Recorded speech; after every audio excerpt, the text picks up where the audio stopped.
All right, so what I want to do is kind of demystify spacing.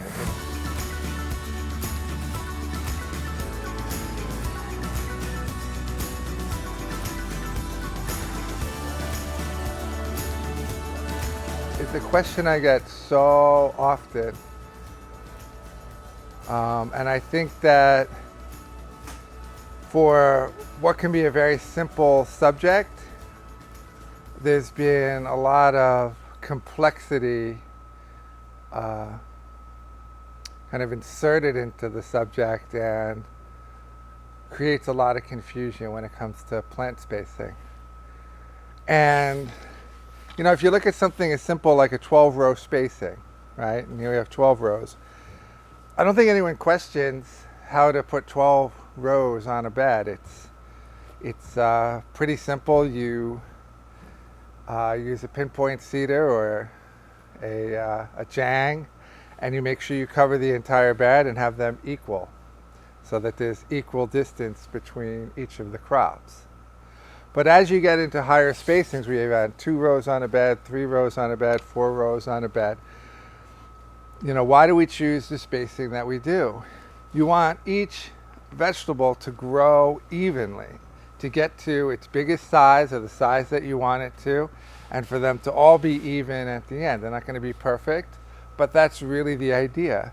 The other thing is easily being able to cultivate it so that they're parallel, so that you can get a cultivator in there, so that things are working straight, so that you can fly back and forth down the rows. Which is why the simplest planting is always going to be in straight rows. Because if you start putting things on a diamond or at angles, it becomes much more difficult to cultivate. And the more types of planting spacings you have, the more complexity you add into the system, the harder it is to translate that to employees, the harder it is to figure out how many plants you need per bed. And so it's important to keep it simple. So let's just look at a bed, right? I'm talking about 30-inch beds, but this calculation can be used for any size bed. But for a 30-inch bed, which is standard on my farm and many farms, works really nice because you can step over the beds very easily, so they're a very comfortable width.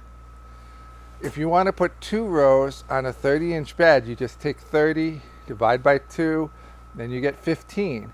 So that means the crop is 15 inches apart. So I'll put kale on a 2 rows per bed. From the edge of the bed, you'll have 7.5 inches till the kale crop, then another 15 inches till the next kale crop, and another 7.5 inches. That gives each crop 15 inches. And I personally believe that's the only way to put 2 rows on a bed. There's really no other way to have it even.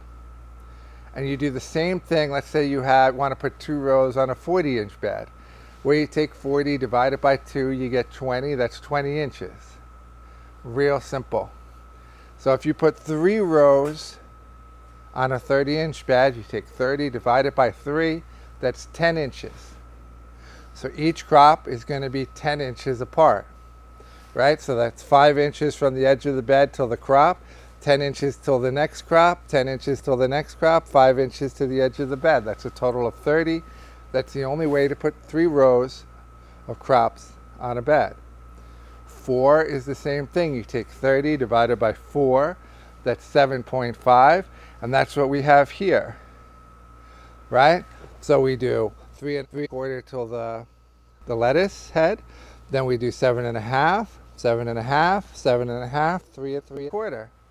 Always the same, nice and simple, right? And let's step over to the scallions so we can show in-row spacing, right? So we've got it down for 2, for 3, for 4, and now you can start doing the math for 5 or 6, but usually when you get up to those numbers, you're just making the cedar have the right distance.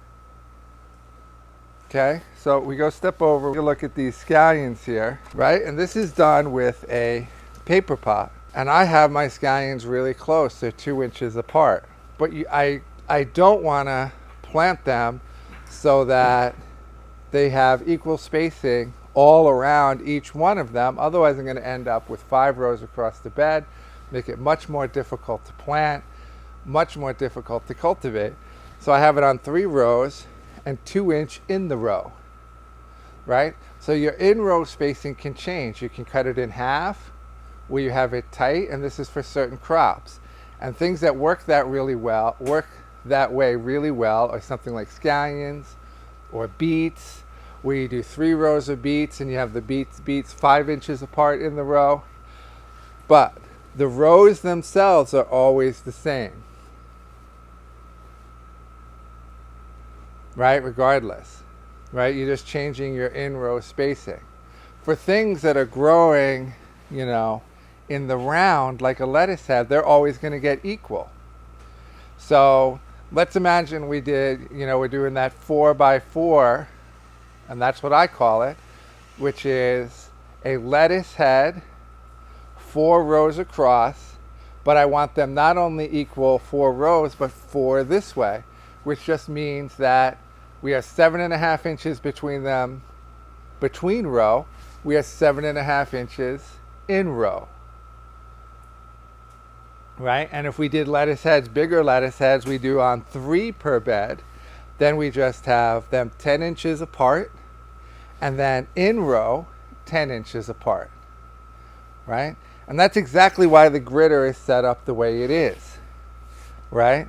So let's just take a look at it. Because for me, spacing is so simple, it doesn't need a complicated solution. It needs a solution that my workers can grab, run out to the field, and make a 3-row planting. So we have 1, 2, 3, 10 inches apart.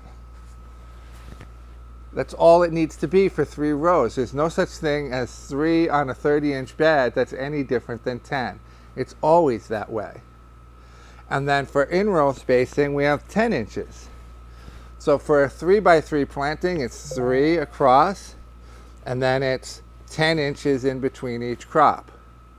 For beets, all I'm doing is I'm taking that grid and I'm doing 3 rows, but I'm doing 3x5, which just means I'm doing it by 5 inches, right? Which means it's going to be 1 at the first mark, 1 in between, and then 1 at the next mark, which means now I have beets on 3 rows across, but every 5 inches.